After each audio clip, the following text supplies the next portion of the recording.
The sound of crystal meeting marble cut through the reception like a gunshot.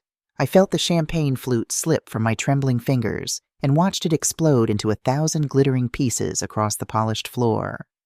The string quartet stopped mid-note. The laughter died. Even the air seemed to hold its breath. Then her voice tore through the silence. "You stupid, clumsy countrywoman! You ruined my dress. Do you have any idea what you've just destroyed?" I dropped to my knees. My hands reached for the broken glass without thinking the same way they had reached for spilled milk on linoleum floors back home. My voice came out small and breaking. "I'm sorry. I didn't mean to. I was just trying to help. Don't touch me." The slap came fast and hard. The sound echoed like a whip crack through the vast hall. I froze. My hands hovered above the floor for one impossible moment before I raised one slowly to my cheek. The sting spread across my face like fire. I could feel the heat of it, the shape of her fingers already blooming into my skin. My eyes were wide. I could not blink. I could not breathe. Somewhere above me I heard my son's voice. Low, cold, dangerous. "Victoria, what did you just do?" "My name is Connie Lawrence. I am 68 years old. I am a widow. My husband Thomas Lawrence died when our son was 14 years old. The coal took him slowly, piece by piece, filling his lungs with black dust until he could not breathe without pain. The doctors called it pneumoconiosis. I called it murder by inches. He had survived a cave-in years before that left him with a limp and a cough that never went away. The black lung finished what the mountain started. We lived in a coal mining town in West Virginia, a place that had once been full of life and noise and hope. By the time Thomas died, it was a graveyard for the living. The mine had closed. The young people left. The old people stayed because they had nowhere else to go. We lived on disability checks and minimum wage jobs and memories of a time when men came home dirty but proud. Now they just came home broken. After Thomas died, I was left with debts I could not see the bottom of. Medical bills stacked up like gravestones. The hospital wanted its money. The pharmacy wanted its money. The funeral home wanted its money. I had a son who was smart, too smart for this town. And I knew that if I did not find a way to keep him in school, the mountain would take him too. So I worked. I worked at the diner on Main Street, the one with the cracked vinyl booths and the coffee that tasted like rust. I stood on my feet for 8 hours, sometimes 10, carrying plates of eggs and bacon to men who could barely afford to tip.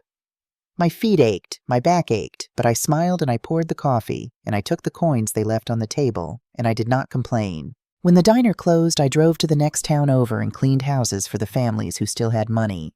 I scrubbed their toilets and mopped their floors and washed their windows until my hands cracked and bled. I used so much bleach that my skin turned raw. At night, I mended clothes for the neighbors, sewing patches onto jeans and stitching up torn hems for a few dollars here and there. I hid my hands in my apron pockets. I did not want Liam to see them. I did not want him to know how much it hurt. He was a good boy, a smart boy. He studied while I worked. He read books from the library that were held together with tape and hope. His teachers told me he had a gift. They told me he could get a scholarship if he took the advanced placement courses. They told me he could go to college. But the courses cost money. Everything cost money. I remember the day I went to the high school to ask for an extension. It was a Tuesday in October. The leaves were falling and the air smelled like smoke. I wore my best dress, the navy blue one I had worn to Thomas's funeral, and I walked into the principal's office with my head up and my hands tucked into my pockets. The principal was a man named Howard Brennan. He had thin hair and thick glasses and a way of looking at people like they were something stuck to the bottom of his shoe. He sat behind his desk and folded his hands and listened while I explained that I was short on the course fees. I told him I could pay in installments. I promised I would not miss a payment. I could hear my voice shaking. I hated that. I hated the way he looked at me with pity and arrogance mixed together like oil and water. "Mrs. Lawrence, I understand your situation, but we have rules." I stood there. I waited. I did not beg, not with words, but I know he saw it in my eyes. Finally, he agreed. He would give me an extension. He made me sign a paper promising to pay every 2 weeks. He made me feel small. He made me feel like I was asking for charity instead of a chance. What I did not know was that Liam was outside the office. He had come to bring me my coat. He heard everything. He heard the principal's condescending tone. He heard my voice crack when I said thank you. He saw me walk out of that office with my shoulders straight and my hands still hidden. He saw my shame and my dignity all at once. He never told me he was there, but I know now that it changed something in him. It lit a fire. The months passed. Liam studied harder. He barely slept. I kept working. I kept my hands busy. And when the time came for him to apply to college when he needed money for his first semester, I told him I had been saving up. I told him not to worry. I told him everything was fine. What I did not tell him was that I had sold the last valuable things Thomas left behind. His stamp collection, the one he had started as a boy and added to every year. His grandfather's pocket watch, the one with the inscription on the back that read, "Time is the only wealth that matters." I sold them to a man in the next county who paid me in cash and did not ask questions. I took that money and I put it in an envelope and I gave it to my son. I told him it was savings. I told him his father would be proud. He believed me. He took the money. He went to college. And I went back to work with my cracked hands and my aching feet and my heart full of hope that he would make it out, that he would be something more than this town, that he would breathe air that did not taste like coal dust. I was right. He did make it out. But I never imagined that years later I would be standing in a marble hall in New York City with champagne on my hands and a red mark on my face, wondering if I had made a terrible mistake. Liam came home to West Virginia in the spring. He was 37 years old by then. He stepped out of a black car that looked like it cost more than our house, and he smiled at me like he was still that boy who used to sit at the kitchen table doing homework under the yellow light. But he was not that boy anymore. He was the founder and CEO of a billion-dollar company. I had seen the articles. I had heard the neighbors talk. My son had built something out of nothing, and now he lived in a penthouse apartment overlooking Central Park in New York City. He told me about his company. It was called something with numbers and letters I could never quite remember. A fintech company, he said. Financial technology. The flagship product was an app, a program on a phone that helped people like us, low-income families, people who were one emergency away from drowning. It helped them manage their money, avoid the loan sharks, the predators who circled when you were desperate. I knew why he built it. He never said it out loud, but I knew. He remembered the year I took out that loan to cover the last of Thomas's medical bills. The man who came to our door every week with his slicked back hair and his tight smile. The interest that doubled and then tripled. The night I thought we were going to lose the house. Liam had been 16 then. He had heard me crying in the kitchen. He never forgot. The investors mocked him at first. He told me that later. They called him the country boy. They laughed at the idea of building an app for poor people. There's no money in it, they said. But Liam was stubborn. He wrote code that no one else could write. He worked 20-hour days. He built something they could not ignore. And eventually they stopped laughing. The first thing he did with his wealth was come get me. He flew me to New York on a private plane. I had never been on a plane before. I arrived at a private airport with my single battered suitcase and my worn wool coat. The coat was brown and heavy and older than Liam.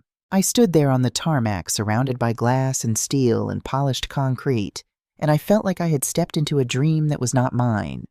The penthouse was enormous. It had floor-to-ceiling windows that looked out over the park. The floors were marble. The furniture was sleek and modern and looked like no one had ever sat on it. There was a woman who came to clean a man who cooked people who did things I had spent my whole life doing for myself. I did not know what to do with my hands. I woke up at 5 in the morning because that was when I had always woken up. I made coffee in the kitchen before I remembered someone else was supposed to do that. I folded laundry I found in the dryer, and the housekeeper looked at me like I had done something wrong. I tried to clean the bathroom, and Liam found me on my knees scrubbing the tile. "Mom, you don't have to do that. I'm not used to people waiting on me, son. It feels good to keep my hands busy." He did not argue. He just kissed my forehead and left for work. Victoria came into my life like a cold breeze. She was beautiful, tall, and thin with dark hair that fell perfectly over her shoulders. She worked as an art critic. She wrote for magazines I had never heard of. She came from old money, East Coast money, the kind of family that had been rich for so long they did not even think about it anymore. She and Liam had been together for 2 years. He was going to marry her. She was perfect. She smiled at me. She held my hand. She told people how much she admired Liam's story, how inspiring it was. A self-made man, a rags-to-riches tale. She said it like she was proud, like she understood. But when Liam was not in the room, she was different. She corrected the way I said certain words. She told me it was pronounced one way and not another. She looked at my clothes, my simple dresses, my practical shoes. She suggested stores I might like, places that sold things more appropriate for New York. She said it sweetly, like she was trying to help, but her eyes were cold. There was a dinner party, a small one, just 8 people, friends of Victoria's. I sat at the long table and tried not to feel out of place. The silverware was heavy. There were more forks and spoons than I knew what to do with. I picked up the wrong one, a large silver fork. It slipped from my fingers and clattered onto the plate with a sound that made everyone stop talking. Victoria laughed. It was a tinkling sound, light and airy. But when I looked up, her eyes were sharp. "Oh, Connie, darling, we're using the Tiffany silver, not the tin forks from the diner." The table laughed. It was polite laughter, uncomfortable laughter. Liam smiled. He did not hear the venom in her voice. He thought it was a joke, a harmless little tease, but I heard it. I felt it settle in my chest like a stone. I picked up the fork. I set it down in the right place. I did not say anything. Victoria smiled at me from across the table. I smiled back, but something had shifted. Something small and sharp. A crack I could not see but could feel spreading beneath the surface. The dress was the nicest thing I had ever worn. It was simple, pale blue, elegant in a way that did not draw too much attention. Liam had insisted on buying it for me. He took me to a store with soft lighting and women who spoke in quiet voices and brought you champagne while you tried things on. I had never been in a place like that. I chose the plainest one I could find. Even then, it cost more than I used to make in a month. The wedding was held in a grand hall at a museum. Not a church, a museum. The kind of place where the floors were polished marble and the ceilings were so high, your voice echoed if you spoke too loud. The room was filled with people I did not know. Billionaires, socialites, women in gowns that shimmered like water. Men in tuxedos that fit like they were sewn onto their bodies. There were photographers everywhere. Cameras flashing people holding glasses of champagne and laughing in that easy way people laugh when they have never had to worry about money. I stood near the back. I tried to stay out of the way. I smiled when people looked at me. I nodded. I sipped water from a crystal glass because I was afraid if I drank champagne I might do something wrong. I watched Liam up on the small stage. He was giving a toast. He looked so happy, so proud. I wanted to feel happy for him. I wanted to feel like I belonged here. But I felt like I was standing in someone else's life. That was when I saw the boy. He could not have been older than 20. He was carrying a tray, a massive tray piled high with champagne flutes. Too many. The tray was shaking in his hands. I could see the strain in his shoulders, the way his fingers were white from gripping the edges. He was going to drop it. I knew he was going to drop it. I moved without thinking. It was instinct, the same instinct that made me catch a falling glass before it hit the floor, the same instinct that made me steady a chair before someone tipped over. I walked toward him. I reached out. "Let me help you, son. That looks too heavy." He looked at me. Relief flooded his face. I put my hands on the edge of the tray. I steadied it for a moment.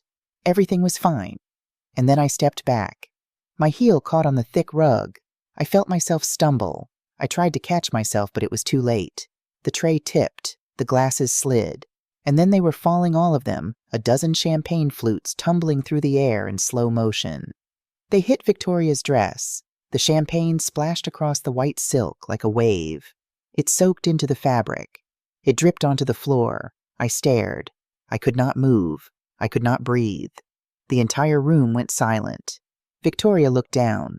Her mouth opened, her face twisted into something I did not recognize. And then she screamed. "What the hell did you do, you stupid, clumsy backwater woman? Do you have any idea what this dress costs? You've ruined my wedding." I tried to speak. My voice came out small and broken. I'm so sorry. I was just trying to help." She stepped toward me. Her hand came up fast. The slap was sharp and hard. It echoed through the hall like a crack of thunder. My head snapped to the side. The sting spread across my cheek like fire. I froze. My hands hovered in the air. I could feel every eye in the room on me. "Get away from me. Don't you touch me." The string quartet stopped. The silence was suffocating. I slowly raised one hand to my cheek. It was hot. I could feel the shape of her fingers burning into my skin. My eyes were wide. I could not blink. I could not think. And then I heard his voice. "Victoria, what did you just do?" Liam's voice was low, dangerously quiet. I looked up. He was standing at the edge of the stage. He had been mid-toast. The glass was still in his hand, but his face had changed. The smile was gone. His eyes were hard and cold. He stared at me at his mother kneeling on the floor with champagne on my dress and a red mark on my face. Victoria turned. I saw panic flash across her face. For one brief second, she understood. She realized what she had done. But then her expression shifted. She made a choice. She doubled down. She forced tears into her eyes.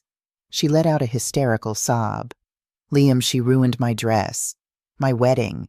I don't know how she even got in here. She must be one of the catering staff. Get her out."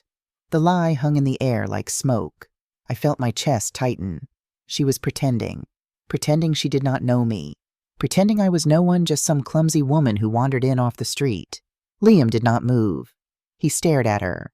His expression was unreadable. And then he walked. He walked right past her without looking at her. He came to me. He knelt down beside me. He took off his tuxedo jacket. It was expensive, tailored perfect. He draped it over my shoulders. His hands were gentle. He stood. He turned back to Victoria. His voice was calm, steady, but there was ice beneath it. "She is not the staff. She is my mother." The room gasped. Whispers erupted. Cameras flashed. Victoria's face went white. Liam walked to the microphone on the stage. He picked it up. The feedback screeched for a moment and then went silent. He looked out at the crowd, at the billionaires, the socialites, the press. "Ladies and gentlemen, thank you for coming. The reception is over, and so is my marriage." The video was everywhere. I did not watch it at first. I could not, but Liam told me. He said it had been uploaded within minutes. Someone at the wedding had filmed the whole thing. The slap Victoria's scream his words at the microphone. Within hours, it was on every news site, every social media platform. They called it the wedding slap. TMZ ran it on a loop. Page 6 wrote essays about it. Strangers who had never met me were talking about me like they knew my life. Victoria was destroyed. That is the only word for it. The luxury brands she worked with dropped her within 24 hours. Chanel Dior brands I had never heard of, but that apparently mattered in her world. The charities removed her from their boards. The magazines stopped calling. Her family, her old money East Coast family, could not protect her. They tried. But the internet does not care about old money. It does not care about connections. It cares about stories. And Victoria had become the villain in a story that people could not stop watching. I became something else. A symbol, they said, of quiet dignity, of humility. The press dug into my past. They found the coal mining town. They found records of Thomas's death. They interviewed people I had not spoken to in years. Neighbors who remembered me working 3 jobs. The principal at the high school who suddenly claimed he had always admired my dedication. They wrote articles about sacrifice, about mothers who gave everything. The more they learned about me, the more they loved me. And the more they loved me, the more they hated Victoria. I did not want any of it. I told Liam to make it stop, but he said he could not. He said the story was bigger than us now. He said people needed it. They needed to believe that kindness mattered, that cruelty had consequences. I did not understand. I just wanted to go home. Liam took me away from New York. We went to a small house he owned upstate. It was quiet there. No cameras, no reporters, just trees and silence. I asked him not to sue Victoria. He wanted to. I could see it in his eyes. But I told him no. I told him she had already lost enough. He did not argue. He just nodded. But he did not need to sue her. He had already ruined her with one sentence. "I choose my mother." That was all it took. The world had chosen sides, and Victoria was on the losing one. Months passed. The noise died down. We returned to the penthouse. Liam changed. He scaled back his work hours. He came home earlier. We cooked together. Simple things. Pasta roasted chicken things I used to make back home. We watched old movies on the couch, black and white films with actors I remembered from when I was young. He would fall asleep with his head on my shoulder, and I would sit there in the dark and feel something close to peace. but I could not sit still for long. My hands needed to be busy, they always had. So I started volunteering at a soup kitchen in Brooklyn. It was a small place run by a church. They served lunch every day to whoever needed it. Homeless people, families struggling to make ends meet, people who reminded me of the folks back home. I worked in the kitchen. I chopped vegetables. I stirred pots. I served food with a smile. It felt good. It felt like something I understood. One afternoon I was ladling soup into bowls when I looked up and saw her. At first I did not recognize her. She was standing in line with the others. Her hair was unwashed, pulled back in a messy ponytail, no makeup. Her face was pale and thin. She wore a cheap coat, the kind you buy at a discount store. She was painfully thin. Her eyes were hollow. It was Victoria. She saw me. She froze. For a moment I thought she would leave, but she did not. She stepped forward. She opened her mouth, but no words came out. And then she started to cry. Not the hysterical sobbing from the wedding. This was different. Quiet. Broken. I don't know why I did it. I was so blind, so obsessed with status, with being perfect, with being seen. I ruined everything. I ruined your son's wedding. I hurt you. I hurt myself. I don't know how to fix it. I don't know how to live with what I did. I stood there holding the ladle. I looked at her. Really looked at her. She was not the woman who had slapped me. She was not the woman who had made cruel jokes at dinner parties. She was just a person, a broken, lost person who had made a terrible mistake. I did not hug her. I did not tell her it was okay because it was not okay. Not yet. Maybe not ever. But I could do something else. I set the ladle down. I went to the counter. I filled a bowl with hot soup. I took a piece of bread from the basket. I brought it back to her. I placed it in her hands. Everyone makes mistakes, Victoria. My voice was quiet but firm. Forgiveness is easy. It's living in a way that doesn't require it. That's the hard part. Now eat. You look too thin. She stared at the bowl. Tears streamed down her face. She nodded. She sat down at one of the tables and she ate. I went back to serving soup. I did not look at her again, but I felt something shift, something small, a crack that might one day heal. That evening, Liam came home. I was standing on the balcony. The city stretched out below me, a sea of lights and glass and steel. But I was not looking at the skyline. I was looking at a photograph, the only one I had brought from West Virginia. It was old, faded. The edges were worn. It was a picture of me and Thomas. We were young, covered in coal dust, smiling. We looked tired, but we looked happy. Liam came and stood beside me. He did not say anything at first. We just stood there together in the quiet. And then he spoke. "What are you thinking about, Mom?" I looked down at my hands. They were wrinkled now, spotted with age. The calluses were still there, faded but not gone. They would never be gone. I held them up in the light from the city. These hands that had scrubbed floors and mended clothes and picked up broken glass. These hands that had worked 3 jobs and begged for extensions and sold the last things my husband left behind. These hands that had built a life out of nothing. I smiled. I was just thinking I said these hands, they were once black with coal dust, then raw from lye soap, but they built a good man. That's all that matters. Liam took my hands in his. He held them gently like they were something precious, and then he kissed them once on each palm. He did not say anything. He did not need to. We sat down together on the balcony chairs, mother and son. We talked softly as the city hummed below us.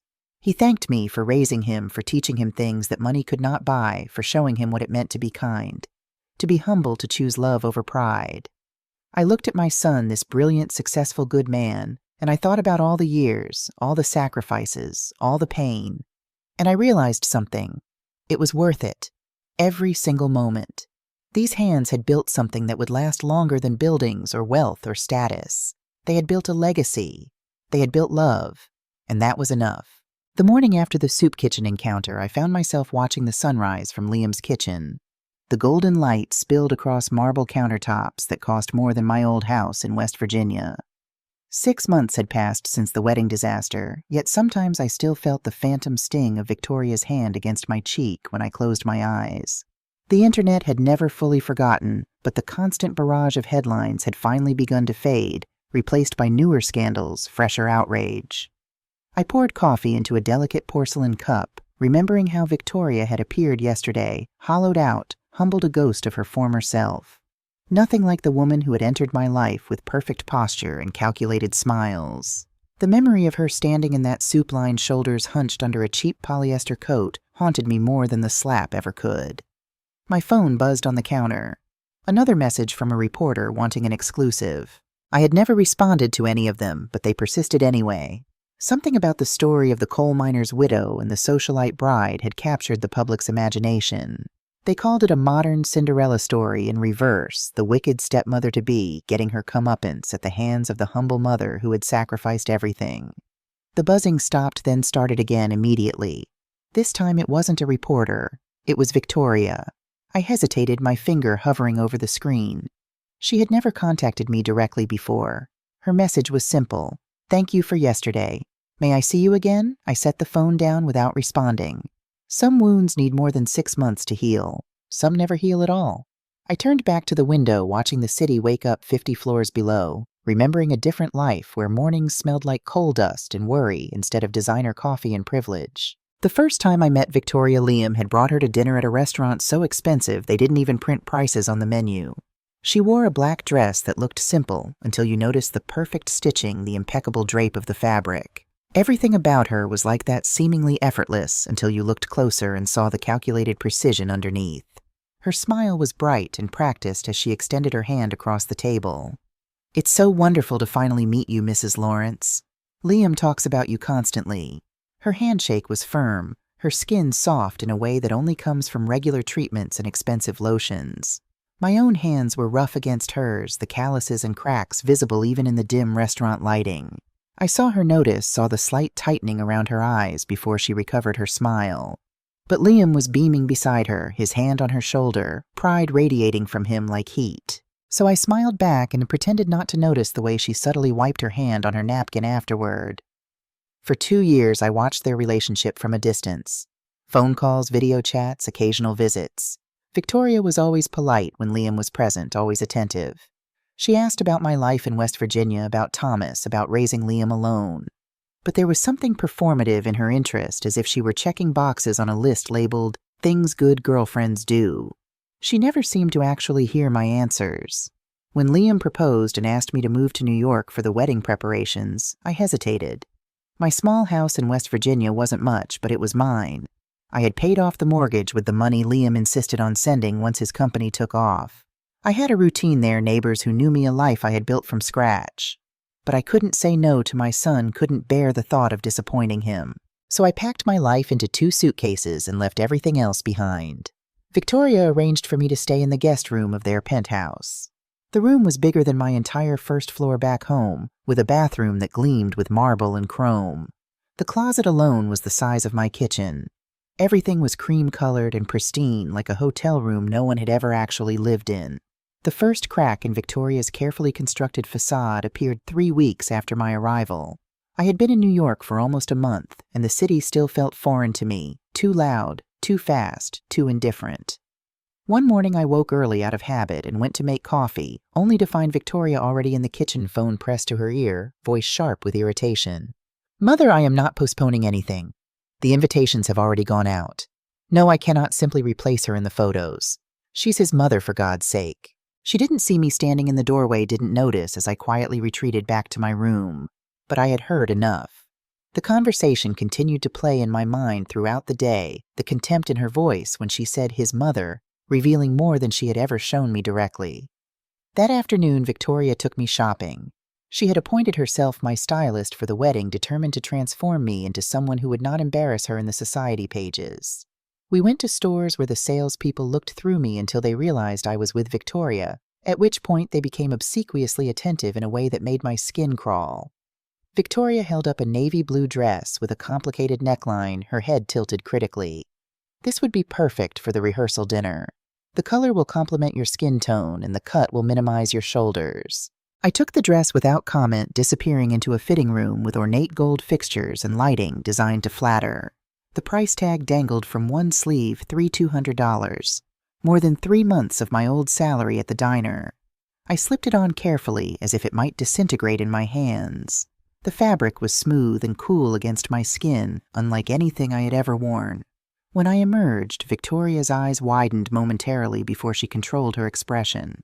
She circled me slowly, making small adjustments to the fit, her fingertips barely making contact with the fabric. I looked in the mirror and barely recognized myself.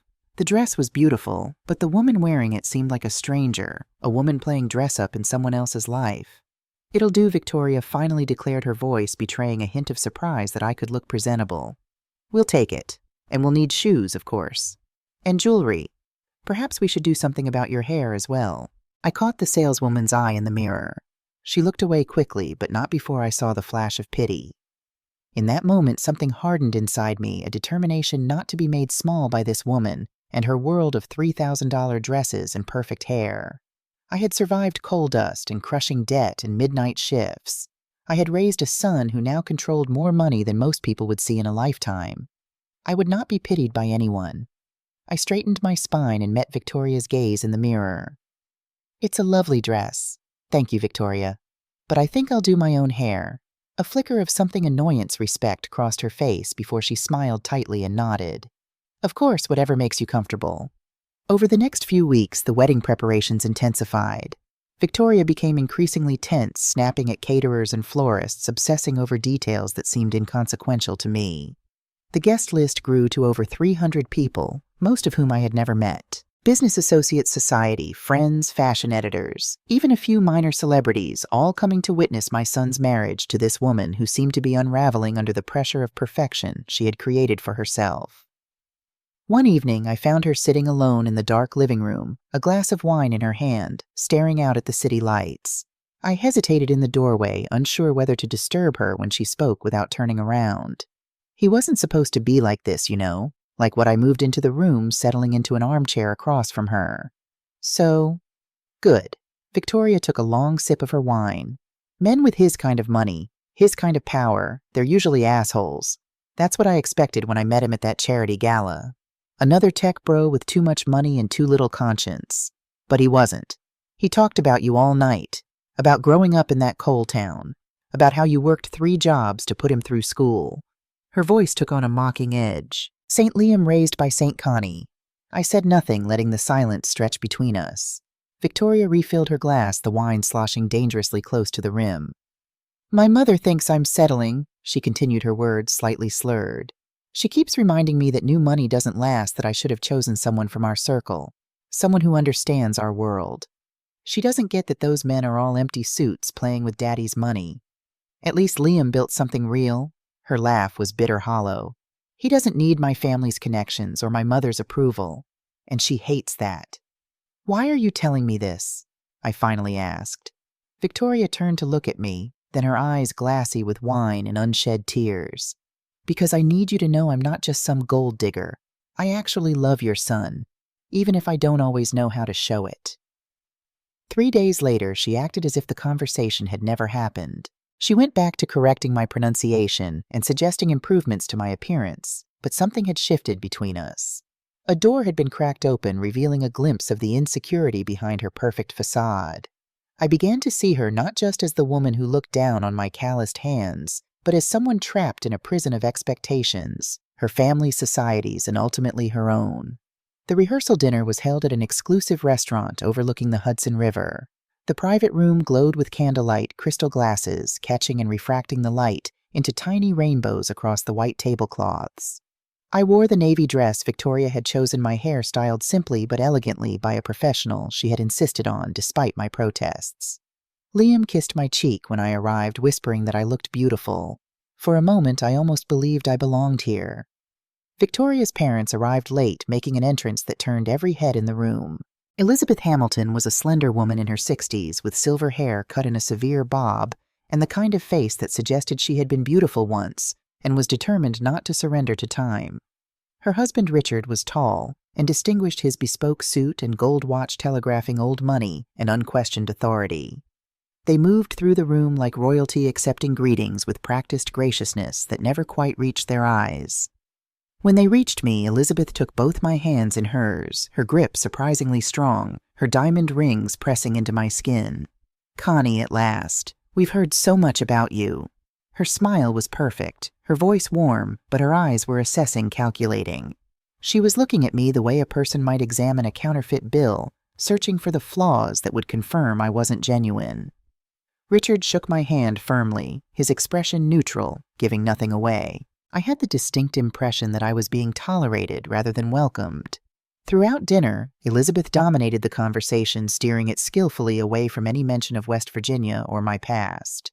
When Liam tried to tell a story about his childhood, she smoothly interrupted with an anecdote about Victoria's time at boarding school in Switzerland. I watched Victoria throughout the meal, noting how she straightened her posture whenever her mother glanced her way, how she laughed at exactly the right moments, how she touched Liam's arm possessively whenever another woman approached the table. After dessert, Elizabeth cornered me near the restrooms, her voice dropping to a confidential murmur. "Connie, I hope you don't mind a bit of advice. For the wedding tomorrow, perhaps consider staying toward the back during photographs. The lighting will be coming from the west, and with your complexion, the shadows can be so harsh." Her smile never faltered. "We all want to look our best, don't we?" Before I could respond, she patted my arm and glided away, leaving me standing alone with the clear message I was an inconvenient detail in her daughter's perfect day, best minimized and kept out of sight. The walls of the elegant restaurant suddenly felt too close, the air too thin. I made my way to a small balcony overlooking the river, gulping in the cool night air, trying to steady my breathing. I didn't hear Victoria approach until she was beside me, her own breathing slightly uneven, a fresh glass of champagne in her hand. "I see you've met my mother properly now. She's exactly what I expected," I replied, keeping my voice neutral. Victoria laughed a sharp sound with no humor in it. "Then you expected a barracuda in Chanel." She took a long sip of champagne, her lipstick leaving a perfect crimson mark on the glass. "She's been planning my wedding since I was born. In her version, I was marrying a third-generation Vanderbilt or a European with a title, not a self-made man from coal country, no matter how many billions he has." She leaned against the railing, suddenly looking very young and very tired. "Do you know what she said when I told her Liam had proposed? 'Well, darling, at least your children will have your bloodline.'" I felt a surge of anger on Liam's behalf, but Victoria wasn't finished. "The worst part is I've spent my whole life trying to be what she wanted. Perfect grades, perfect body, perfect career. And now that I've finally found something real, something that makes me happy, she can't stop trying to control that, too." She drained her glass and set it down on the ledge with a decisive click. "I'm going to marry your son tomorrow, Connie, and I'm going to do it my way, not hers. I just need to get through the next 24 hours without strangling her with her own pearls." With that, she straightened her shoulders, fixed her smile back in place, and returned to the party, leaving me alone with the night air and the distant sound of traffic below. I stayed there for a long time, thinking about mothers and daughters, about expectations and rebellion, about the price we pay for belonging. When I finally went back inside, Victoria was laughing at something Richard had said, her arm linked through her mother's, the perfect family portrait. Only I had seen the cracks in the frame. Later that night, as I was preparing for bed in my guest room, I overheard voices from the hallway, Victoria and Elizabeth, their tones hushed but intense. I moved closer to the door, not intending to eavesdrop, but drawn by the urgency in their voices. "Mother, we've been through this. I'm not changing anything. Not the seating chart, not the flowers, and certainly not who stands where during the ceremony." Elizabeth's voice was controlled but razor sharp. "Darling, be reasonable. You know how these things look. The photos will be in every magazine. Do you really want his mother front and center with her background? Perhaps if we moved her to the second row," Victoria cut her off, her voice suddenly ice cold. "His mother will be in the front row where she belongs. And if I hear one more word about her background or her clothes or her accent, I swear to God I will call this whole thing off and elope." There was a tense silence, then the sound of a door closing firmly. I stood frozen by my own door, processing what I had heard. For all her flaws, all her casual cruelty toward me, Victoria had just defended my place in the ceremony against her own mother. The woman was a puzzle I couldn't solve, capable of both cutting remarks about diner forks and fierce loyalty to Liam's wishes. I slipped back to bed, mind racing. Perhaps there was more to Victoria than I had allowed myself to see. Perhaps beneath the polished exterior and social climbing, there was someone who genuinely loved my son. Someone fighting her own battles against expectations and judgment. Or perhaps she was simply ensuring Liam wouldn't hear of her mother's suggestions and call off the wedding himself. With Victoria, it was impossible to know where calculation ended and genuine feeling began. The morning of the wedding dawned clear and bright, the September sky a perfect blue that seemed designed to complement the wedding colors. The penthouse was transformed into a staging area with makeup artists, hairstylists, and photographers crowding every available space. I stayed out of the way as much as possible, retreating to my room until it was time for my own hair and makeup, a compromise I had finally agreed to after Liam insisted. The stylist assigned to me was a young woman named May with purple hair and kind eyes. She worked quietly, respecting my discomfort with the process, occasionally explaining what she was doing but never pushing me to chat. When she was finished, she turned me toward the mirror with a small smile of satisfaction. I barely recognized myself. The woman in the reflection looked elegant, polished. My features softened but not erased my gray hair, styled in a simple updo that somehow looked dignified rather than matronly. "Thank you," I whispered oddly, close to tears. "It's still me." May squeezed my shoulder gently. "That's the whole point. Enhancing, not changing. You have a beautiful face, Mrs. Lawrence. Strong bones, great eyes. I just helped show that a little." Victoria appeared in the doorway, already in her wedding dress, a sleek column of white silk that made her look like a sculpture come to life. Her dark hair was swept up tiny diamonds scattered through it like stars. She was breathtaking. She dismissed May with a nod, then stood looking at me for a long moment. "You look lovely, Connie. The dress suits you perfectly." She hesitated, then added, "I'm glad you're here. It means everything to Liam." Before I could respond, Elizabeth appeared behind her daughter, clucking disapprovingly. "Victoria, you shouldn't be walking around. You'll wrinkle the dress." She nodded at me briefly. "Connie, the cars are waiting downstairs. You should head down first." I gathered my small beaded purse, suddenly eager to escape the tension crackling between mother and daughter. As I moved past them, Victoria caught my hand, squeezing it quickly. "Thank you," she murmured so quietly I almost missed it. "For everything you did for him. For making him the man he is."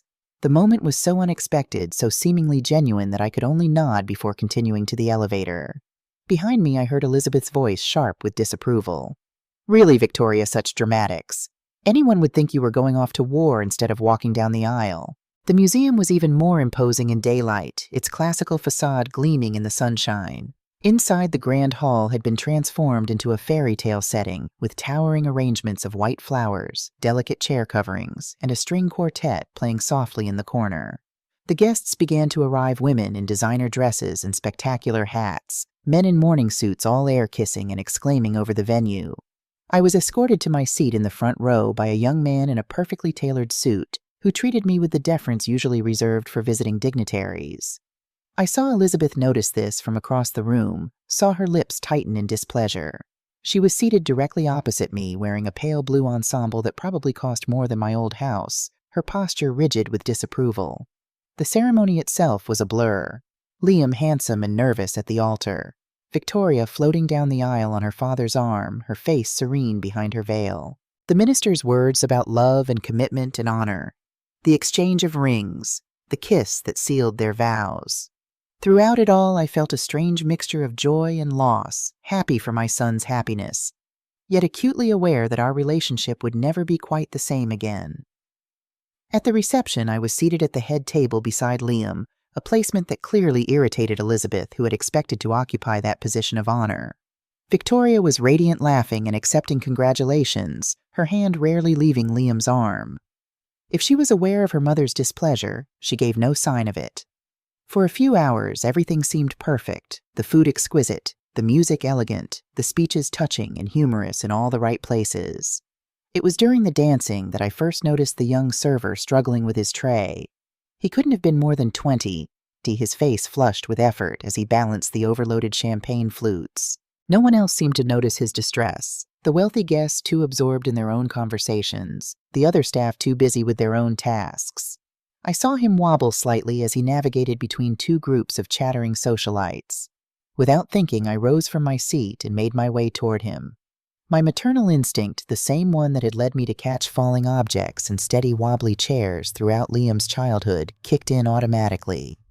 I reached the young man just as his arms began to visibly shake. "Let me help you, son. That looks too heavy." The relief in his eyes was immediate, grateful. I steadied the tray with both hands, feeling the weight of it. He was right to be struggling. It was far too heavy for one person. For a moment, everything was fine. The tray stabilized, the danger averted. Then I took a step back, intending to let him continue on his way. My heel, unused to the height Victoria had insisted upon, caught on the thick carpet. I felt myself stumble, tried to regain my balance, but it was too late. The tray tipped. The delicate crystal flutes slid toward the edge. And then they were falling, a dozen glasses tumbling through the air in slow motion, champagne arcing like golden rain. Time seemed to slow as I watched the inevitable collision, the champagne splashing across Victoria's perfect white dress, soaking into the silk, dripping onto the marble floor. The music screeched to a halt. 300 people fell silent at once. I couldn't move, couldn't speak, could only stare in horror at what I had done. Victoria looked down at her ruined dress, then up at me. In that split second, I saw a series of emotions flash across her face: shock, disbelief, anger, and then something else, something calculating. When she spoke, her voice was a scream that echoed through the vast hall. "What the hell did you do, you stupid, clumsy backwater woman? Do you have any idea what this dress costs? You've ruined my wedding." I tried to apologize, my voice small and shaking. I'm so sorry. I was just trying to help." She advanced on me, her face contorted with rage. Real or performed, I couldn't tell. Her hand came up fast, the slap connecting with my cheek, with a crack that silenced even the whispers that had begun to ripple through the crowd. My head snapped to the side from the force of it. The sting spread across my face like wildfire. "Get away from me! Don't touch me!" Victoria's voice had risen to a shriek. Around us, phones had appeared, guests filming the spectacle with avid interest. I slowly raised my hand to my burning cheek, feeling the shape of her fingers imprinted on my skin. My eyes filled with tears, not from the pain, but from the public humiliation, the shock of being struck for the first time in my adult life. The silence in the hall was absolute, 300 people collectively holding their breath. And then I heard Liam's voice, low and dangerous, from the stage where he had been preparing to give a toast. "Victoria, what did you just do?" Victoria whirled to face him, panic flashing briefly across her features before she made a visible decision. She forced tears into her eyes, her voice breaking on a sob. "Liam, she ruined my dress, my wedding. I don't know how she even got in here.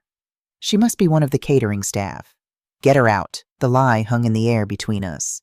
She was denying me, denying knowing who I was, pretending I was just some server who had wandered in off the street.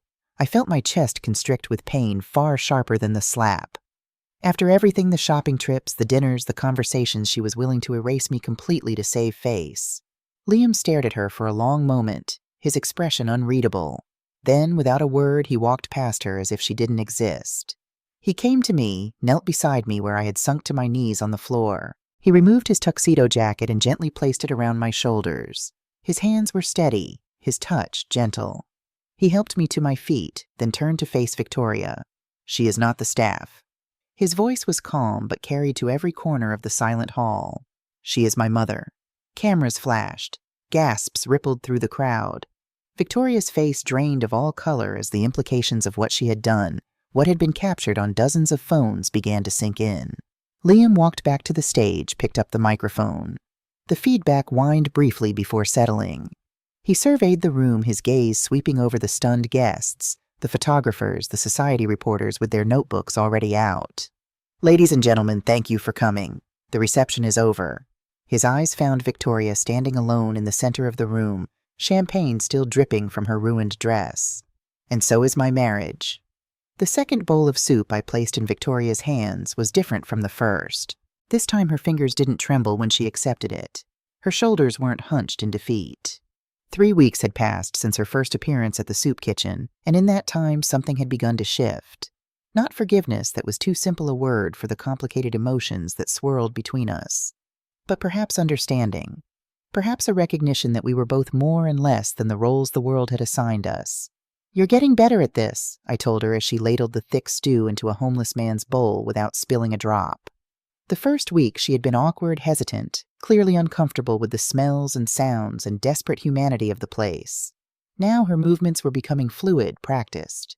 Her smile when she served was no longer forced. "Practice makes perfect," she replied, a ghost of her old self-assurance flickering across her face before disappearing again. "That's what my mother always said. She didn't specify what kind of practice, though. I doubt this is what she had in mind. I watched her move down the line, serving each person with the same careful attention. Her hair was pulled back in a simple ponytail, now her face bare of makeup. She wore jeans and a plain sweater, clothes I never would have imagined her owning during her days as New York's rising art critic. The designer dresses and perfect blowouts had been replaced by practicality by necessity. The transformation wasn't entirely by choice. The fallout from the wedding video had been swift and merciless.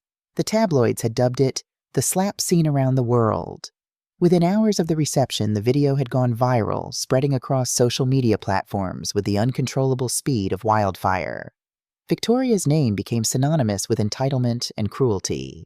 The brands she had collaborated with, luxury fashion houses, high-end cosmetics companies, exclusive galleries, severed their relationships overnight. Her column was suspended, then quietly terminated.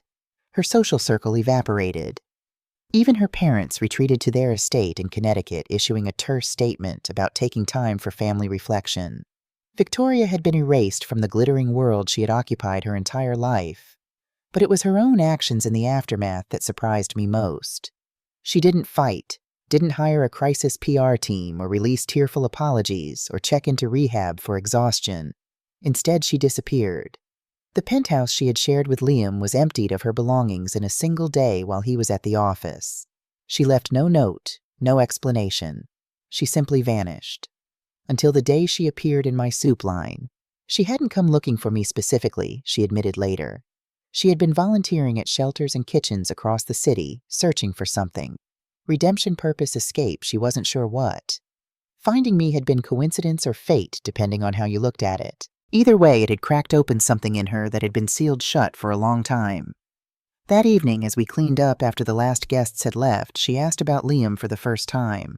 Her voice was carefully neutral, her eyes fixed on the pot she was scrubbing. Is he okay? I considered lying. Considered protecting her from the knowledge that he had thrown himself into work after the wedding disaster, that he rarely came home before midnight, that he had lost weight and gained shadows under his eyes. But there had been enough lies between us. He's hurting, I told her. Not because of the wedding, not even because of what you did to me, because of what it revealed. Her scrubbing slowed, then stopped. Her shoulders tensed, but she didn't turn around. And what was that? That he never really knew you at all. She nodded slowly, accepting this like a physical blow she had been expecting. The truth was, I'm not sure I knew myself either. Not really. Not until everything fell apart. She turned then, her face composed but her eyes glistening with unshed tears. Would you tell him something for me? Tell him I'm sorry. Not for the cameras, not for the world. Just for him, for you. For not being brave enough to be real. I didn't promise to deliver the message. I wasn't ready to be her messenger to broker peace between them. The wound was still too fresh, the memory of her palm against my cheek still too vivid. But I didn't refuse either. Instead, I handed her another pot to wash, and we worked in silence until the kitchen gleamed. After that night, Victoria came to the soup kitchen 3 times a week. She never asked about Liam again, never mentioned the message she had asked me to deliver. But she worked harder than anyone, taking on the tasks no one else wanted, cleaning the bathrooms, scraping hardened food from pots, mopping floors at the end of long days. The other volunteers were wary of her at first, a few recognizing her from the viral video. But her quiet determination eventually won their respect, if not their friendship. One Tuesday afternoon, as Victoria and I chopped vegetables side by side, she broke our unspoken rule of not discussing the past. Do you ever think about how different things might have been if the champagne hadn't? If you hadn't slapped me in front of 300 people and then pretended not to know who I was? I finished for her, my knife continuing its steady rhythm against the cutting board. She winced but nodded. I know it's stupid to wonder. You can't change the past. But sometimes I think about that moment right before everything exploded. There was this split second where I could have made a different choice, where I could have laughed it off, helped clean up, been a human being instead of whatever I was. A Hamilton, I suggested, not unkindly. You were being exactly what you were raised to be. Victoria's knife paused mid-chop. She stared down at the carrot she was dissecting as if it might contain answers to questions she hadn't yet formulated. My mother called yesterday, she said abruptly. First time since the wedding. She wants me to come to Connecticut. She's arranged for me to meet with a reputation management consultant. Says we can spin this, make me the victim somehow. Mental health angle, maybe. Pressure of the spotlight. She thinks I can be rehabilitated if I play my cards right. And what did you tell her? Victoria resumed chopping her movements precise and controlled. I told her I'd think about it, my hand stilled on my own knife. After weeks of watching Victoria scrub floors and serve soup and slowly, painfully strip away the artifice she had built around herself, the idea that she might return to that world, might choose to be rehabilitated into the person she had been before, sent a cold shock through me. Will you go? The question came out more sharply than I intended. She didn't answer immediately. Her knife continued its steady rhythm, the sound of blade against wood filling the silence between us. Finally, she set it down and turned to face me fully. I don't know, she admitted. Part of me wants to. Not for the reasons she thinks, not for the column or the social status or any of that. But because she's my mother. Because despite everything, there's still this stupid, childish part of me that wants her approval. I understood that pull all too well. The desperate need for parental validation didn't disappear with adulthood. It just transformed, becoming more complex, more nuanced. Even after Thomas died, I had found myself doing things, achieving small victories, and thinking, I wish he could see this. That need never fully faded. Victoria was still watching me, waiting for a response, perhaps even guidance. But it wasn't my place to tell her which path to choose. You have to decide who you want to be, I told her finally. Not who your mother wants. Not who the internet thinks you are. Just you, the real Victoria. And if I don't know who that is? Her voice was barely above a whisper, vulnerable in a way I had never heard before.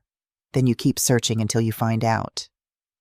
Later that night, I returned to the penthouse to find Liam actually home before midnight for the first time in weeks. He was standing at the wall of windows looking out over Central Park, a tumbler of whiskey in his hand.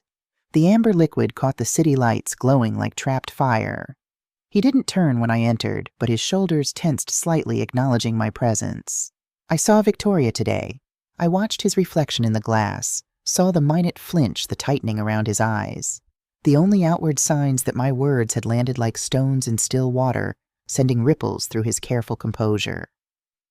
We're at the soup kitchen in Brooklyn. She's been volunteering there.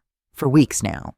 He took a slow sip of his whiskey, his expression unreadable in the darkened reflection. Why are you telling me this? I moved to stand beside him, both of us looking out at the glittering cityscape rather than at each other. It was easier somehow to have these difficult conversations side by side instead of face to face.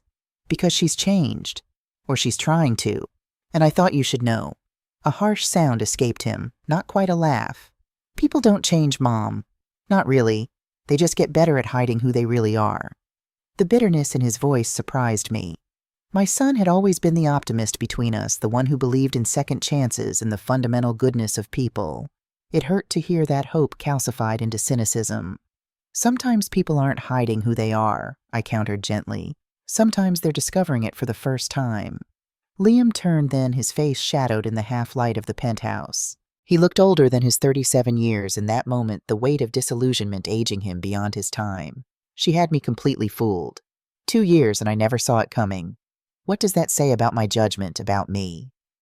It says you believed in someone. That's not a character flaw, Liam. It's what makes you human. He shook his head, unconvinced. I'm a businessman, Mom. I'm supposed to read people. Spot the angles, see the vulnerabilities, know when I'm being played. But with her... He trailed off, draining the last of his whiskey in one sharp movement. His fingers tightened around the empty glass until I feared it might shatter. I loved her. Really loved her. And the whole time she was looking at you like you were something she scraped off her shoe. The raw pain in his voice made my chest ache. For all his success, all his wealth and power and brilliance, my son was still capable of being wounded to his core. And perhaps that was his true strength, not his intelligence or his ambition, but his capacity to feel deeply, to remain vulnerable in a world that rewarded callousness. She asked me to tell you she's sorry, I said after a long silence. Not for the cameras, not for the world, just for you and for me. For not being brave enough to be real. Liam set his empty glass on the side table with deliberate care. His voice, when it came, was carefully neutral. Thanks for letting me know. I've got an early meeting tomorrow. I should get some sleep. He kissed my cheek as he passed a quick brush of lips against skin there and gone before I could respond. The door to his bedroom closed with a soft click, the conversation clearly over. I stood alone by the windows for a long time after he left, watching the city below, wondering what it would take to heal the wounds that couldn't be seen, the ones that went soul deep. 2 days later, I arrived at the soup kitchen to find Victoria absent for the first time since she had started volunteering. Sister Margaret, the nun who ran the place with military efficiency and surprising humor, noticed my searching glance around the kitchen. "Your friend called in sick today," she informed me, her Irish brogue making the statement sound somehow both sympathetic and skeptical. "Said she had a migraine. First time she's missed a shift." I nodded, trying to ignore the faint thread of worry that wound through me. Victoria had never mentioned health problems, had never missed a day, no matter how tired or worn she looked.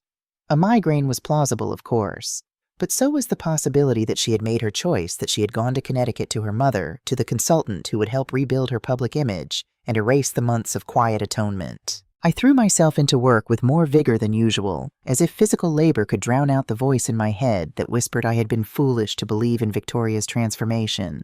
By the end of the day, my back ached, and my hands were raw from hot water and industrial cleaner, but the kitchen sparkled, and the worry had dulled to a manageable hum. As I was leaving, pulling on my coat in the small back office, my phone buzzed with a text message. It was from Victoria, the first time she had contacted me directly since that morning months ago, when she had asked to see me again after our initial soup kitchen encounter. The message was brief. "Can you meet me at Bryant Park near the fountain? It's important." I hesitated, my thumb hovering over the screen. Part of me, the cautious part, the part that remembered the sting of her palm against my cheek and the cruel dismissal in her voice, wanted to refuse. But another part, the part that had seen her scrubbing floors and serving soup and struggling toward some kind of redemption, was curious, perhaps even hopeful. "I'll be there in 30 minutes, I typed back. Bryant Park was crowded with after-work visitors enjoying the mild spring evening. Office workers loosened their ties and kicked off their heels on the green lawns. Children chased each other around the carousel. Tourists snapped photos of the library's grand facade. I found Victoria sitting on a bench near the fountain, exactly where she had said she would be. She looked different. It took me a moment to pinpoint what had changed. Her hair was cut shorter, falling just below her shoulders in a simple, elegant style. She wore a navy blazer over a white blouse and well-fitted jeans, polished but not ostentatious. But it was her expression that had transformed the most. The brittle mask of perfection was gone, replaced by something more authentic, more present. "Thank you for coming," she said as I sat beside her. "I wasn't sure you would. You said it was important." She nodded, her fingers twisting together in her lap, a nervous gesture I had never seen from her before. Victoria Hamilton did not fidget. Victoria Hamilton did not show uncertainty. At least she never had before. "I went to Connecticut yesterday," she began, her eyes fixed on the fountain before us rather than on my face. "To see my mother. To meet the consultant she found." He had this whole strategy mapped out, a tell-all interview about the pressure I was under, some carefully curated volunteer work with photogenic children, a tearful apology tour on morning shows. He called it The Rehabilitation of Victoria Hamilton. The twist of her lips held no humor, only a bitter recognition of the artifice being proposed. "So you're going through with it, back to the world of designer dresses and charity galas." Victoria shook her head slowly, her gaze still on the dancing water of the fountain. I told them no. Her voice was quiet but firm. "I told my mother I wasn't interested in being rehabilitated because I'm not the same person who needs fixing. I told her I was building a different life now.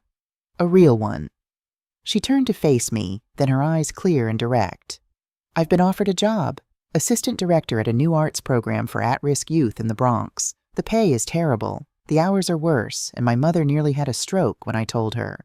But for the first time in my life, I'll be doing something that actually matters." The passionate conviction in her voice was startling, so different from the calculated charm she had once wielded like a weapon. This was something new, something raw and genuine and alive. I found myself smiling despite my lingering wariness. "That sounds like important work." "It is," she agreed, a matching smile briefly lighting her features before fading into seriousness again. "But that's not why I asked you to meet me. I asked because I need your help with something else. Something harder." I raised an eyebrow, waiting. Victoria took a deep breath as if steeling herself. "I want to talk to Liam. Not to get him back, I know that's impossible, but to apologize properly, to explain if he'll let me, to give him the closure he deserves. She looked down at her hands again, the fingers still tightly entwined. But he won't answer my calls or emails, and I can't blame him for that. So I thought maybe you could help. The request hung in the air between us, weighted with all the history and hurt of the past months. I studied her face, looking for signs of manipulation, for the calculated charm that had once been her stock in trade. But I saw only nervous sincerity, a vulnerability that the old Victoria would never have allowed to show. "Why is this so important to you?" I asked finally. "If not to get him back, then why?" She considered the question carefully, her gaze turning inward. "When everything fell apart, when I lost everything, my career, my reputation, my social standing, I realized none of it mattered as much as I thought it did. The only loss that really hurt was Liam. Not because he was successful or handsome or a good catch." She shook her head, frustrated by the inadequacy of her words. "Because he saw something in me that was worth loving, something real underneath all the polish and pretense. And instead of nurturing that, I buried it deeper. I need him to know that he wasn't wrong about me. Not completely. I need him to know that the person he glimpsed, sometimes the person he fell in love with, she was real. She is real. Even if I didn't have the courage to be her until I had nothing left to hide behind." Her honesty was disarming, her self-awareness a stark contrast to the carefully constructed persona she had maintained during her relationship with Liam. I felt my resistance softening, my skepticism giving way to a cautious hope. Perhaps people could change after all. Perhaps Victoria Hamilton was more than the sum of her worst moments. "I'll talk to him," I promised. "I can't guarantee he'll listen, but I'll try." The relief that washed over her face was palpable, her shoulders releasing tension I hadn't even realized she was holding. "Thank you, Connie, for everything, for not giving up on me when you had every reason to." As we parted ways at the edge of the park, Victoria hesitated, then impulsively hugged me, a quick, awkward embrace that spoke volumes about how far we had come from the days of air kisses and calculated charm. I watched her walk away, her steps lighter than I had seen them in months, and found myself hoping that Liam would at least hear her out. Not for her sake, but for his own. Some wounds needed closure to properly heal. Convincing my son to meet with his almost wife proved more difficult than I had anticipated. When I broached the subject over breakfast the next morning, his expression shuddered immediately, the openness I had glimpsed during our late-night conversation by the windows disappearing behind a wall of polite disinterest. "I appreciate what you're trying to do, Mom, but I'm not interested in a reunion tour with Victoria. I've moved on. It's not about getting back together," I clarified, watching him stir his coffee with mechanical precision, 3 clockwise rotations, never more or less. "It's about closure. For both of you." Liam set his spoon down with deliberate care. His voice remained even controlled, but I could see the tension in the set of his shoulders, the slight tightening around his eyes. "I closed that chapter the moment she pretended not to know who you were. There's nothing left to say."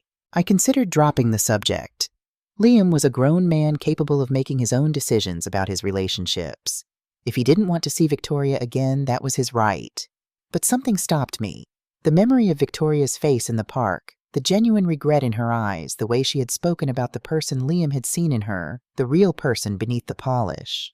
Sometimes I began carefully. The most important conversations are the ones we least want to have. When your father was dying, there were days I couldn't bear to talk about what was coming. I wanted to pretend everything was fine, that the doctors were wrong, that he would get better if we just didn't name the thing that was killing him. It felt kinder somehow to both of us. Liam's expression softened slightly at the mention of his father, but he remained silent, waiting. But in the end, we had to face it. Had to talk about what he wanted for his funeral, for you, for me, after he was gone. Those conversations broke my heart, every single one, but they also gave us peace, gave us closure. Let us say the things that would have haunted us if they'd gone unsaid. I reached across the table, covering his hand with my own. It wasn't a perfect parallel, I knew. The end of a relationship, even one as serious as his and Victoria's, wasn't the same as death. But the principle held true. Some conversations, however painful, were necessary for healing. 1 hour, I suggested. In a public place. Just hear what she has to say. If it's all excuses and manipulation, you walk away and never look back. But if there's something real there, something worth hearing. He pulled his hand away gently, his expression unreadable. "I'll think about it." he conceded finally. That's all I can promise right now. It was enough. I nodded, letting the subject drop, turning the conversation to safer topics. But I saw him later that evening staring at his phone with a contemplative expression, his thumb hovering over the screen as if debating whether to make a call or send a text. By morning, a decision had been made. He was meeting Victoria for coffee at a small cafe in the West Village, away from the usual haunts of the Upper East Side crowd who might recognize them. I want you to come with me, he told me over breakfast, his tone making it clear this wasn't a request. Not to join the conversation, just to be nearby. I trust you. I don't trust her. The cafe was busy when we arrived, the Saturday morning crowd filling every table with laptops and newspapers and quiet conversations. Liam secured us a corner booth, his back to the wall, his eyes on the door. I sat across from him, watching the nervous tap of his fingers against the wooden tabletop, the only outward sign that this meeting affected him more deeply than he wanted to admit. Victoria arrived precisely on time, pausing in the doorway to scan the room before spotting us. She wore a simple sundress and flat sandals, her hair pulled back in a loose braid, a far cry from the designer outfits and perfect blowouts of her former life. She approached our table with measured steps, her expression composed but her eyes betraying her nervousness. "Thank you for agreeing to meet," she said softly, her gaze moving between us. "Both of you." Liam's nod was curt professional. He might have been greeting a business associate rather than the woman he had once planned to marry. "I'll give you two some privacy," I murmured, sliding out of the booth. "I'll be at the counter if you need me." As I moved away, I heard Victoria's voice, low and sincere. "I don't expect forgiveness, Liam. I just want you to know how sorry I am. For everything." I didn't hear his response, didn't try to.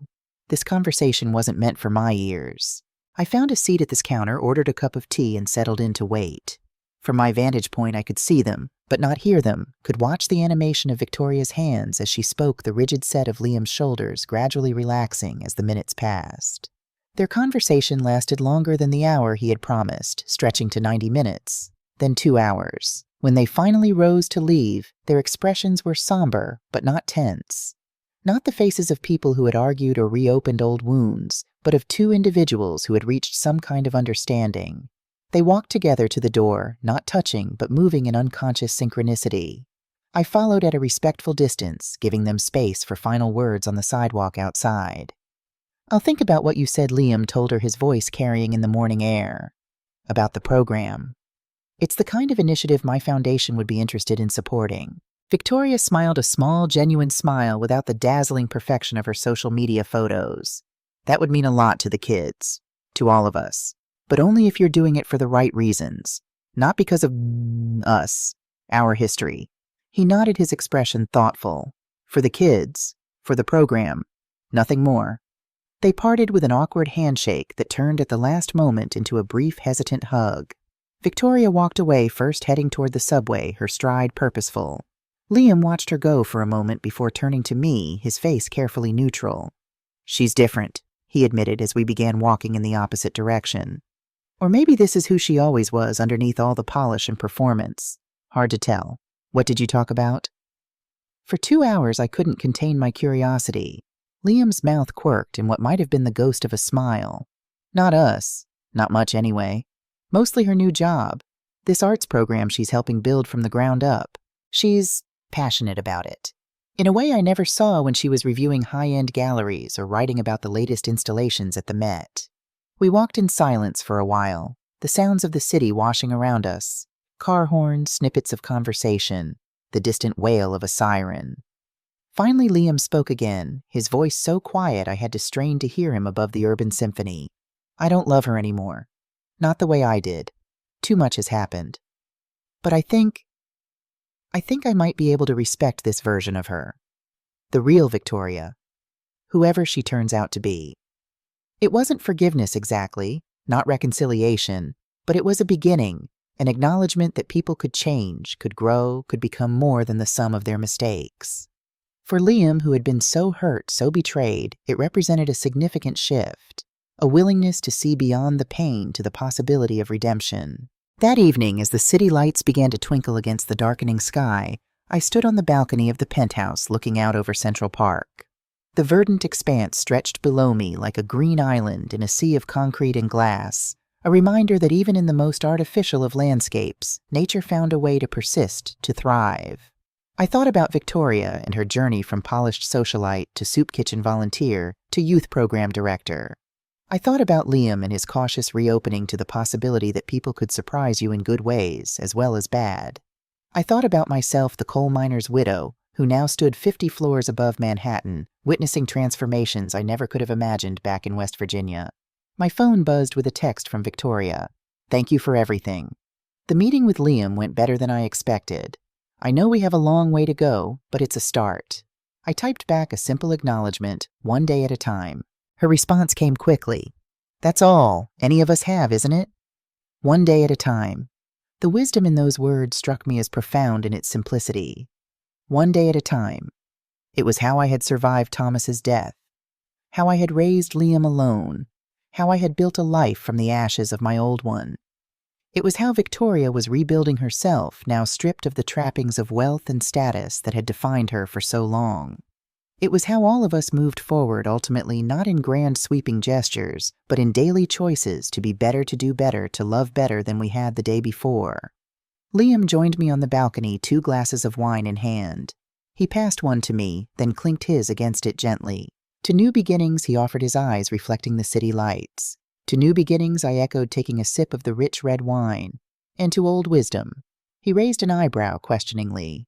One day at a time, I explained. It's how we heal, how we grow, how we become who we're meant to be. Liam considered this, swirling the wine in his glass thoughtfully. I've been thinking about something Victoria said today about her work with these kids in the Bronx. She told me that many of them have never been to a museum, never held a paintbrush, never been told their creative voice matters. She's not just teaching them art, she's showing them they have value beyond their circumstances, that their stories deserve to be told. It sounds like meaningful work, I agreed. A far cry from critiquing million-dollar paintings for socialites who buy art as investment rather than passion.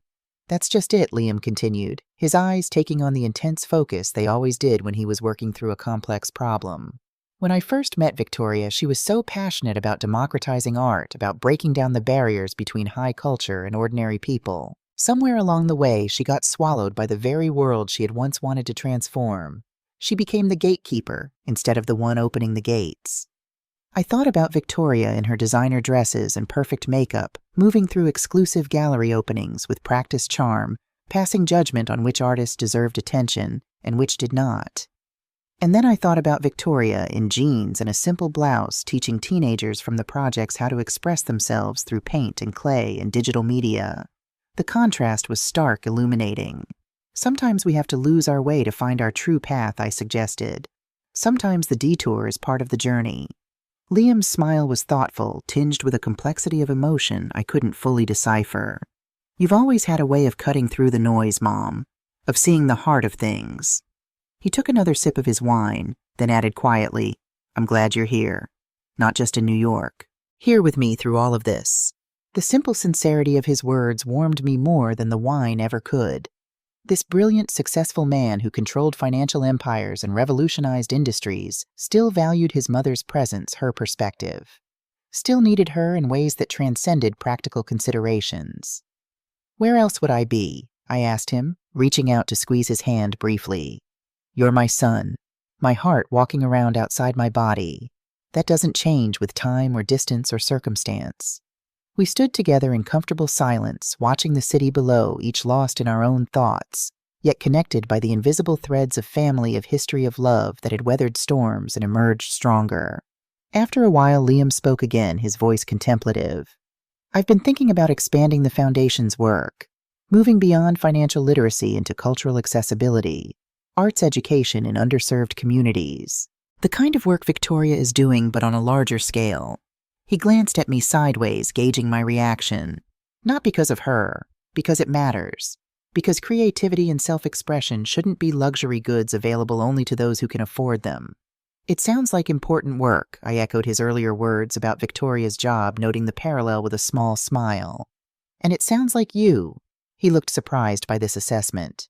Like me. What do you mean you've always been a builder? I explained. Not just of companies or apps or financial models. You build bridges between worlds, between ideas, between people. You see connections others miss and possibilities others overlook. It's what made you successful in business, and it's what will make you successful in this new venture too.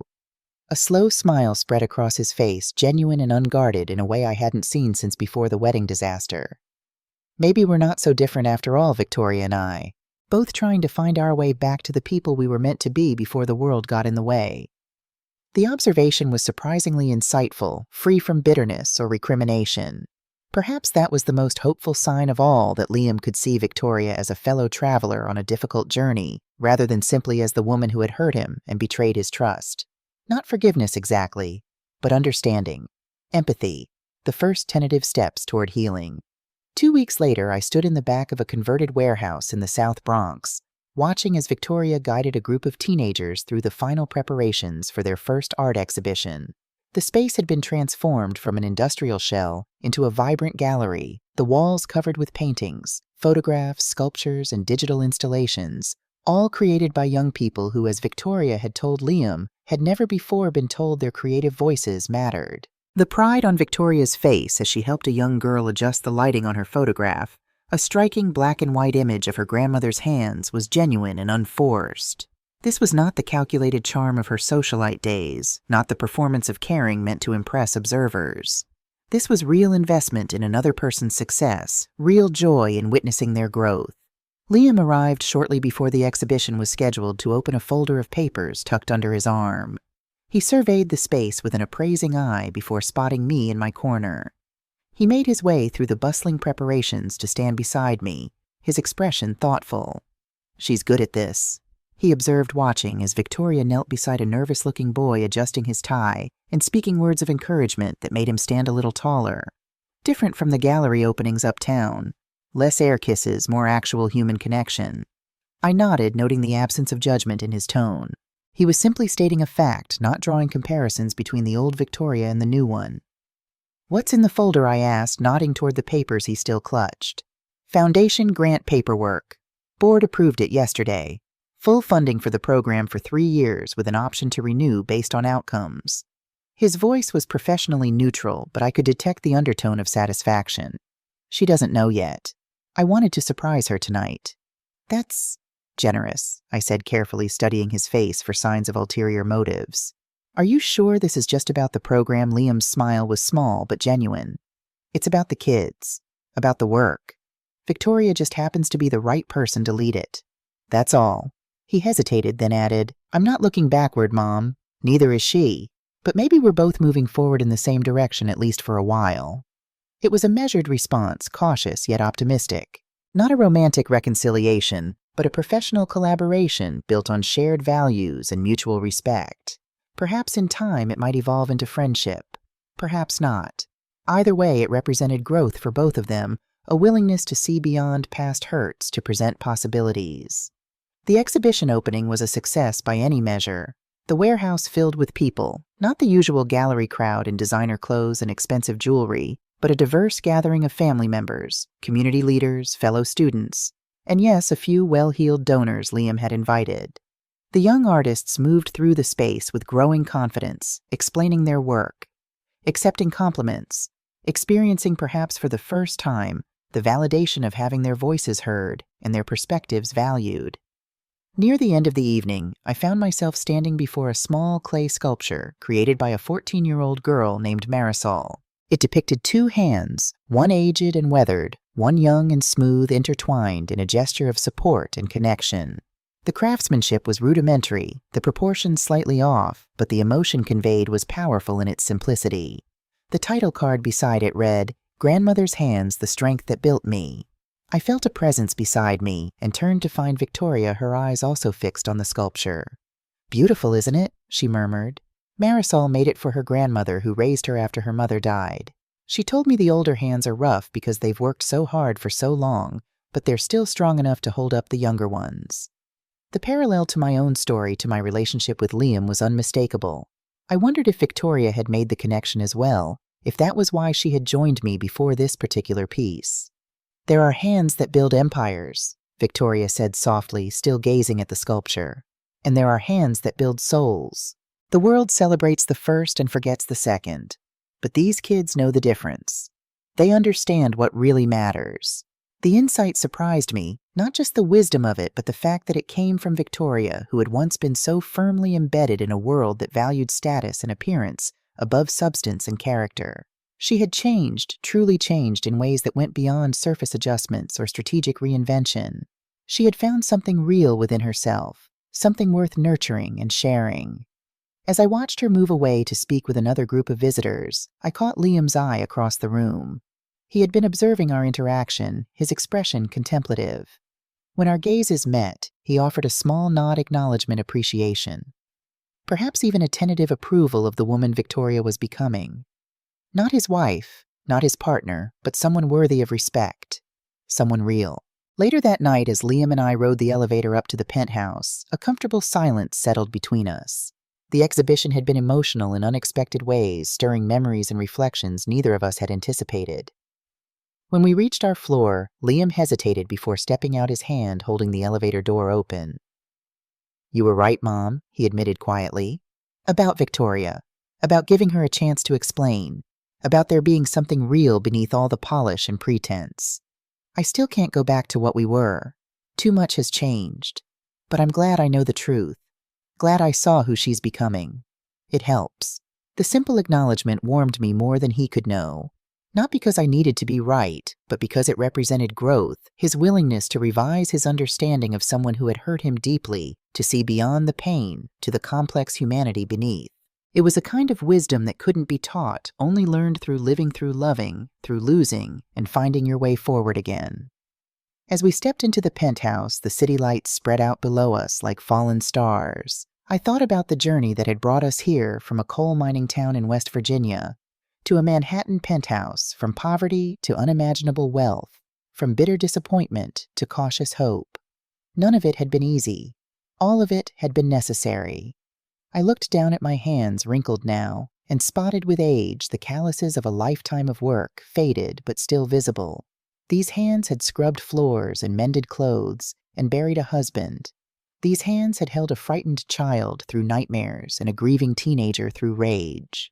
These hands had served soup to the forgotten and comfort to the broken. These hands had built something that would outlast me. Not buildings or companies or fortunes, but a legacy of love, of resilience, of choosing dignity over bitterness and compassion over judgment. Liam came to stand beside me at the window, his own hands smoother, stronger, but with my fingers, my husband's knuckles, resting on the sill next to mine. We stood together in comfortable silence, mother and son, looking out at the vast, glittering city that had witnessed our pain and our healing, our losses and our triumphs. Some stories have neat endings. Villains punished heroes, rewarded everything wrapped up in a tidy bow. But real life isn't like that. Real life is messier, more complex, more surprising. Victoria would never again be the woman Liam had planned to marry. That future had shattered like champagne flutes on marble floors. But from those broken pieces, something new was emerging. 3 separate lives moving forward with greater wisdom, deeper compassion, and clearer understanding of what truly mattered. There are hands that build empires, and there are hands that build souls. In the end, I had done both, and that was enough. More than enough. That was everything.